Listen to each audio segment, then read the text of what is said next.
Hello viewers, nature gardening চ্যানেলে আপনাদের সবাইকে স্বাগত। আজকে নিয়ে চলে এসেছি নতুন একটা ভ্যারাইটি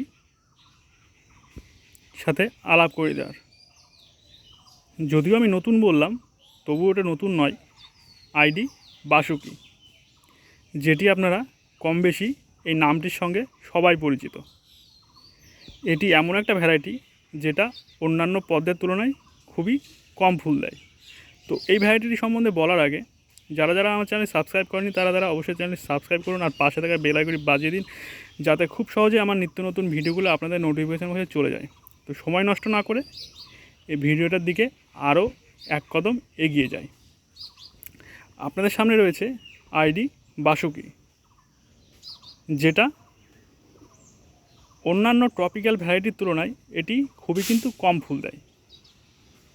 এর বিশেষত্ব হচ্ছে এর পাপড়ি বিন্যাস আর কালার কম্বিনেশন, যেটা অন্যান্য পদ্ধতি থেকে পুরোটাই আলাদা একটা জগৎ তৈরি করে।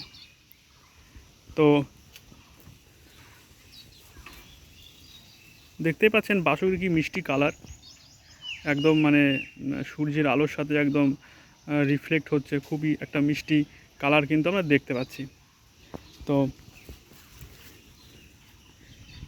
যারা বাসুকি করতে চান তাদেরকে আমি বলবো, তারা কিন্তু কখনোই ছোট গামলায় কিন্তু বাসুকি করবেন না। এর আগে আমি বাসুকি করেছিলাম 18 ইঞ্চির গামলাতে বা 16 ইঞ্চির গামলাতেও করেছিলাম, কিন্তু ফুল পাইনি। পুনরায় আমি এটা 22 ইঞ্চির গামলায়, 22 ইঞ্চি ডায়ামিটারের গামলায় কিন্তু আমি এটা করার পরে দেখতে পাচ্ছেন দুটো কিন্তু ফুল আছে, এবং এর আগেও কিন্তু ফুল হয়ে গেছে। তো দেখতে পাচ্ছেন গাছের গ্রোথটা দেখুন কত সুন্দর। আর হ্যাঁ,